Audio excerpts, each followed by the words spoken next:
নমস্কার, আমি ইন্দ্রাণী।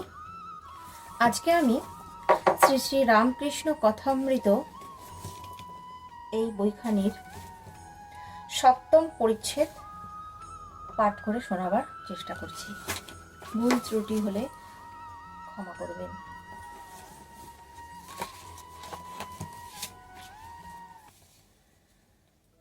একজন ভক্ত মহাশয়, এরূপ সংসারী জীবনের কি উপায় নাই? শ্রীরামকৃষ্ণ বলছেন, অবশ্যই উপায় আছে। মাঝে মাঝে সাধু সঙ্গ আর মাঝে মাঝে নির্জনে থেকে ঈশ্বর চিন্তা করতে হয়, আর বিচার করতে হয়, তার কাছে প্রার্থনা করতে হয়, আমাকে ভক্তি বিশ্বাস দাও। বিশ্বাস হয়ে গেলেই হলো, বিশ্বাসের চেয়ে আর জিনিস নাই। কেদারের প্রতি বিশ্বাসের কত জোর তা তো শুনেছ। পুরাণে আছে, রামচন্দ্র যিনি সাক্ষাৎ পূর্ণ ব্রহ্ম নারায়ণ, তার লঙ্কায় যেতে সেতু বাধ্যে হলো, কিন্তু হনুমান রাম নামে বিশ্বাস করে লাফ দিয়ে সমুদ্রের পাড়ে গিয়ে পড়ল, তার সেতুর দরকার হয় নাই। বিভীষণ একটি পাতায় রাম নাম লিখে ওই পাতাটি একটি লোকের কাপড়ের খোঁটে বেঁধে দিচ্ছিল। সে লোকটি সমুদ্রের পাড়ে যাবে। বিভীষণ তাকে বললে, তোমার ভয় নাই, তুমি বিশ্বাস করে জলের উপর দিয়ে চলে যাও, কিন্তু দেখো, যেই বিশ্বাস করবে অবিশ্বাস করবে অমনি জলে ডুবে যাবে। লোকটি বেশ সমুদ্রের উপর দিয়ে চলে যাচ্ছিল। এমন সময় তার ভারী ইচ্ছে হলো যে কাপড়ের খোঁটে কি বাঁধা আছে। একবার দেখে খুলে দেখে যে কেবল রাম নাম লেখা রয়েছে। তখন সে ভাবলে, ইয়ে কি, শুধু রাম নাম একটি লেখা রয়েছে। যাই অবিশ্বাস অমনি ডুবে গেল। যার ঈশ্বরে বিশ্বাস আছে, সে যদি মহাপাতক্য করে, গো ব্রাহ্মণ স্ত্রী হত্যা করে, তবুও ভগবানে এই বিশ্বাসের বলে ভারী ভারী পাপ থেকে উদ্ধার হতে পারে। সে যদি বলে, আর আমি এমন কাজ করব না, তার কিছুতেই ভয় হয় না। এই বলিয়া ঠাকুর গান ধরিলেন, আমি দুর্গা দুর্গা বলে মা যদি মরি, আখেরে এ দিনে না তারও কেমনে জানা যাবে গো শঙ্করী। নাসিক ব্রাহ্মণ হত্যা করি ভ্রূণ, সুরাপান আদি বিনাশিনী নারী। এসব পাতক না ভাবি তিলেক, ব্রহ্মপদ নিতে পারি। নরেন্দ্র হোমপাখি। এই ছেলেটা কি দেখেছ? এই ছেলেটিকে দেখেছ? এখানে এরকম দুরন্ত ছেলে বাবার কাছে যখন বসে, যেমন জুজুটি, আবার চাঁদনিতে যখন খেলে তখন তার এক মূর্তি। এরা নিত্য সিদ্ধের থাক। এরা সংসারে কখনো বদ্ধ হয় না, একটু বয়স হলেই চৈতন্য হয় আর ভগবানের দিকে চলে যায়। এরা সংসারে আসে জীব শিক্ষার জন্য। এদের সংসারের বস্তু কিছু ভালো লাগে না।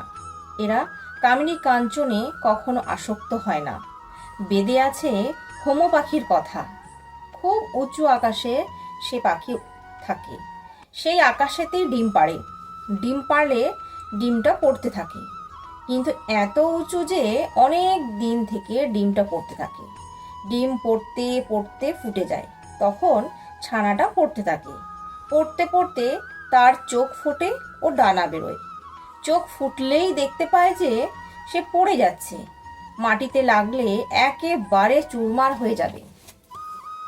তখন সে পাখি মার দিকে একবার চোঁচা দৌড় দেয় আর উঁচুতে উঠে যায়। নরেন্দ্র উঠিয়া গেলেন। সভা মধ্যে কেদার, প্রাণকৃষ্ণ মাস্টার ইত্যাদি অনেকে আছেন। শ্রীরামকৃষ্ণ, দেখো, নরেন্দ্র গাইতে বাজাতে পড়াশোনায় সব তাতেই ভালো। সেদিন কেদারের সঙ্গে তর্ক করছিল। কেদারের কথাগুলো কচকচ করে কেটে দিতে লাগলো। ঠাকুর ও সকলের হাস্য। মাস্টারের প্রতি, ইংরাজিতে কি কোনো তর্কের বই আছে গা? মাস্টার, আগে হ্যাঁ, ইংরেজিতে ন্যায়শাস্ত্র আছে। শ্রীরামকৃষ্ণ, আচ্ছা, কিরকম একটু বলো দেখি।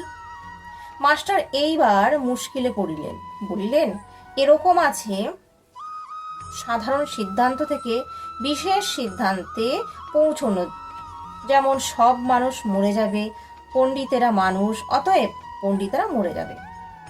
আর এরকম আছে বিশেষ দৃষ্টান্ত বা ঘটনা থেকে সাধারণ সিদ্ধান্তে পৌঁছানো, যেমন এ কতটা কালো, ও কাকটা কালো, এ কাকটা কালো, ও কাকটা কালো, আবার যত কাক দেখছি সবই কালো, অতএব সব কাকই কালো। কিন্তু এরকম সিদ্ধান্ত করলে ভুল হতে পারে, কেননা হয়তো খুঁজতে খুঁজতে আর এক দেশে সাদা কাক দেখা গেল। আর এই দৃষ্টান্ত, যেখানে বৃষ্টি সেখানে মেঘ ছিল বা আছে, অতএব এই সাধারণ সিদ্ধান্ত হলো যে মেঘ থেকে বৃষ্টি হয়। আর এক দৃষ্টান্ত, এ মানুষটির 32 দাঁত আছে, ও মানুষটির 32 দাঁত আছে, আবার যে কোনো মানুষ দেখছি তারই 32 দাঁত আছে, অতএব সব মানুষেরই 32 দাঁত আছে। এরূপ সাধারণ সিদ্ধান্তের কথা ইংরেজি ন্যায়শাস্ত্রে আছে। শ্রীরামকৃষ্ণ কথাগুলি শুনিলেন মাত্র, শুনিতে শুনিতেই অন্যমনস্ক হইলেন, কাজে কাজেই আর এই বিষয়ে বেশি প্রসঙ্গ হইল না। সপ্তম পরিচ্ছেদ শেষ হলো। এবার আমি অষ্টম পরিচ্ছেদ পাঠ করছি। শ্রুতি বিপ্রতিপন্নাতে যদা স্থাস্যতি নিশ্চলা সমাধাবচলা বুদ্ধিস্তদা যোগম বস্যাসি।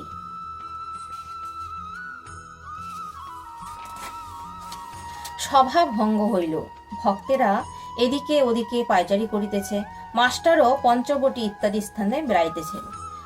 বেলা আন্দাজ 5টা। কিয়ৎক্ষণ পরে তিনি শ্রীরামকৃষ্ণের ঘরের দিকে আসিয়া দেখিলেন, ঘরের উত্তর দিকের ছোট বারান্দার মধ্যে অদ্ভুত ব্যাপার হইতেছে। শ্রীরামকৃষ্ণ স্থির হইয়া দাঁড়াইয়া রহিয়াছেন, নরেন্দ্র গান করিতেছেন, 2-4 জন ভক্ত দাঁড়াইয়া আছেন, মাস্টার আসিয়া গান শুনিতেছেন। গান শুনিয়া আকৃষ্ট হইয়া রহিলেন। ঠাকুরের গান ছাড়া এমন মধুর গান তিনি কখনো কোথাও শুনেন নাই। হঠাৎ ঠাকুরের দিকে দৃষ্টিপাত করিয়া অবাক হইয়া রহিলেন। ঠাকুর দাঁড়াইয়া নিস্পন্দ, চক্ষুর পাতা পড়িতেছে না, নিঃশ্বাস প্রশ্বাস বহিতেছে কি না বহিতেছে। জিজ্ঞাসা করাতে একজন ভক্ত বলিলেন, এর নাম সমাধি। মাস্টার এইরূপ কখনো দেখেন নাই, শুনেন নাই। অবাক হইয়া তিনি ভাবিতেছেন, ভগবানকে চিন্তা করিয়া মানুষ কি এত বাহ্য জ্ঞান শূন্য হয়? না জানে কতদূর বিশ্বাস ভক্তি থাকলে এরূপ হয়। গানটি এই, চিন্ময় মম মানুষ হরি চিৎঘন নিরঞ্জন, কিবা অনুপম ভাদি মোহন মূরতি ভক্ত হৃদয় রঞ্জন, নবরাগে রঞ্জিত কোটি শশী বিনিন্দিত, বিজলি চমকে সেরূপ আলোকে পুলকে শিহরে জীবন। গানের এই চরণটি গাহিবার সময় ঠাকুর শ্রীরামকৃষ্ণ শিহরিতে লাগিলেন, দেহ রোমাঞ্চিত, চক্ষু হইতে আনন্দাশ্রু বিগলিত হইতেছে, মাঝে মাঝে যেন কি দেখিয়া হাসিতেছেন। না জানে কোটি শশী বিনিন্দিত কি অনুপম রূপ দর্শন করিতেছেন। এই রূপ নাম কি ভগবানের চিন্ময় রূপ দর্শন? কত সাধন করিলে, কত তপস্যার ফলে, কতখানি ভক্তি বিশ্বাসের বলে এরূপ ঈশ্বর দর্শন হয়। আবার গান চলিতেছে, হৃদি কমলা সনে ভজ তার চরণ, দেখো শান্ত মনে প্রেম নয়নে অপরূপ প্রিয় দর্শন। আবার সেই ভুবনমোহন হাস্য, শরীর সেইরূপ নিস্পন্দ, স্থিমিত লোচন, কিন্তু কি যেন অপরূপ রূপ দর্শন করিতেছেন। আর সেই অপরূপ রূপ দর্শন করিয়া যেন মহানন্দে ভাসিতেছেন। এইবার গানের শেষ লাইন নরেন্দ্র গাইলেন, চিদানন্দ রসে ভক্তি যোগাবেশে ও হরে চিরমগণ, চিদানন্দ রসে হায় রে প্রেমানন্দ রসে। সমাধির ও প্রেমানন্দের এই অদ্ভুত ছবি হৃদয় মধ্যে গ্রহণ করিয়া মাস্টার গৃহে প্রত্যাবর্তন করিতে লাগিলেন। মাঝে মাঝে হৃদয়ের মধ্যে সেই হৃদয়মত্তকারী মধুর সঙ্গীতের ফুট উঠিতে লাগিল, প্রেমানন্দ রসে ও হরে চিরমগ্ন, হরি প্রেমে মত্ত হয়ে। অষ্টম পরিচ্ছেদ এখানে শেষ হলো। নমস্কার। নবম পরিচ্ছেদ চতুর্থ দর্শন এই অধ্যায়টি পাঠ করে শোনাবার চেষ্টা করছি, ভুল ত্রুটি হলে ক্ষমা করবেন। নবম পরিচ্ছেদ চতুর্থ দর্শন। তাহার পরদিনও ছুটি ছিল। বেলা ৩টার সময় মাস্টার আবার আসিয়া উপস্থিত। ঠাকুর শ্রীরামকৃষ্ণ সেই পূর্ব পরিচিত ঘরে বসিয়া আছেন। মেঝেতে মাদুর পাতা, সেখানে নরেন্দ্র, ভবনাথ আর দুই একজন বসিয়া আছেন। কয়টি ছোকরা, ১৯-২০ বৎসর বয়স। ঠাকুর সহাস্য বদন, ছোট তক্তপোষের উপর বসিয়া আছেন আর ছোকরাদের সহিত আনন্দে কথাবার্তা কহিতেছেন। মাস্টার ঘরে প্রবেশ করিতেছেন, দেখিয়াই ঠাকুর উচ্চ হাস্য করিয়া ছোকরাদের বলিয়া উঠিলেন, ওই রে আবার এসেছে, বলিয়াই হাস্য। সকলে হাসিতে লাগিল। মাস্টার আসিয়া ভূমিষ্ঠ হইয়া প্রণাম করিয়া বসিলেন। আগে হাত জোড় করিয়া দাঁড়াইয়া প্রণাম করিতেন, ইংরেজি পড়া লোকেরা যেমন করে, কিন্তু আজ তিনি ভূমিষ্ঠ হইয়া প্রণাম করিতে শিখিয়াছেন। তিনি আসন গ্রহণ করিলেন। শ্রীরামকৃষ্ণ কেন হাসিতেছিলেন তাহাই নরেন্দ্রাদি ভক্তদের বুঝাইয়া দিতেছেন। দেখো, একটা ময়ূরকে বেলা ৪টার সময় আফিম খাইয়ে দিচ্ছিল। তার পরদিন ঠিক ৪টার সময় ময়ূরটা উপস্থিত। আফিমের মৌতার ধরেছিল, ঠিক সময় আফিম খেতে এসেছে। সকলেই হাস্য। মাস্টার মনে মনে ভাবিতেছেন, ইনি ঠিক কথাই বলিতেছেন। বাড়িতে যাই, কিন্তু দিবানিশি ইহার দিকে মন পড়িয়া থাকে। কখন দেখিব। এখানে কে যেন টেনে আনলে, মনে করলে অন্য জায়গায় যাবার জোনাই, এখানে আসিতেই হবে, এইরূপ ভাবিতেছেন। ঠাকুর এদিকে ছোকরাগুলির সহিত অনেক স্পষ্টি নষ্টি করিতে লাগিলেন, যেন তারা সমবয়স্ক। হাসির লহরী উঠিতে লাগিল, যেন আনন্দের হাট বসিয়াছে। মাস্টার অবাক হইয়া এই অদ্ভুত চরিত্র দেখিতেছেন, ভাবিতেছেন, ইহারাই কি পূর্বদিনের সমাধি ও অদৃষ্টপূর্ব প্রেমানন্দ খেলিয়াছিলাম, সেই ব্যক্তি কি আজ প্রকৃত লোকের ন্যায় ব্যবহার করিতেছেন? ইনি কি আমার প্রথম দিনে উপদেশ দিবার সময় তিরস্কার করেছিলেন? ইনি কি আমায় তুমি কি জ্ঞানী বলেছিলেন?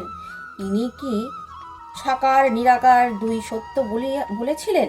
ইনি কি আমায় বলেছিলেন যে ঈশ্বর সত্য আর সংসারের সমস্ত অনিত্য? ইনি কি আমার সংসারে দাসীর মতন থাকতে বলেছিলেন? ঠাকুর শ্রীরামকৃষ্ণ আনন্দ করিতেছেন ও মাস্টারকে একবার দেখিতেছেন। দেখিলেন তিনি অবাক হইয়া বসিয়া আছেন। তখন রামলালকে সম্বোধন করিয়া বলিলেন, দেখো, আর একটু উমের বেশি কিনা, তাই একটু গম্ভীর। এরা এত হাসি খুশি করছে, কিন্তু এ চুপ করে বসে আছে। মাস্টারের বয়স তখন ২৭ বৎসর হইবে। কথা কহিতে কহিতে পরম ভক্ত হনুমানের কথা উঠিল। হনুমানের পট একখানি ঠাকুরের ঘরের দেওয়ালে ছিল। ঠাকুর বলিলেন, দেখো, হনুমানের কি ভাব, ধন মান দেহ সুখ কিছুই চায় না, কেবল ভগবানকে চায়। যখন স্ফটিক স্তম্ভ থেকে ব্রহ্মাস্ত্র নিয়ে পালাচ্ছে, তখন মন্দোদরী অনেক রকম ফল নিয়ে লোভ দেখাতে লাগলো।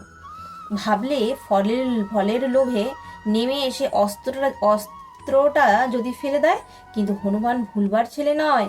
সে বললে, আমার কি ফলের অভাব, পেয়েছি যে ফল জনম সফল, মোক্ষ ফলের বৃক্ষরম হৃদয়ে, শ্রীরাম কল্প তরুমূলে বসে রই, যখন যে ফল বাঞ্ছা সেই ফল প্রাপ্ত হই, ফলের কথা কই, ধনী গো, ও ফল গ্রাহক নই, যাব তোদের প্রতিফল যে দিয়ে।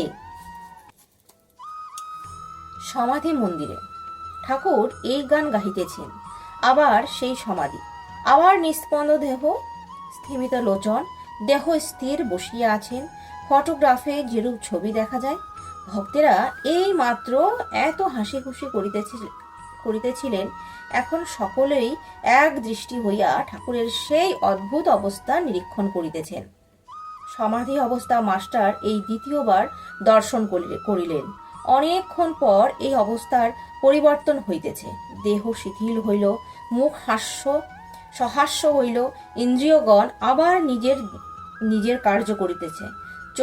চক্ষের কোণ দিয়া আনন্দাশ্রু বিসর্জন করিতে করিতে ঠাকুর রাম রাম এই নাম উচ্চারণ করিতেছেন। মাস্টার ভাবিতে লাগিলেন, এই মহাপুরুষে কি ছেলেদের সঙ্গে খচকিমি করিতেছিলেন? তখন ঠিক যেন 5 বছরের বালক। ঠাকুর পূর্ববৎ প্রকৃতিস্থ হইয়া আবার প্রকৃত লোকের ন্যায় ব্যবহার করিতেছেন।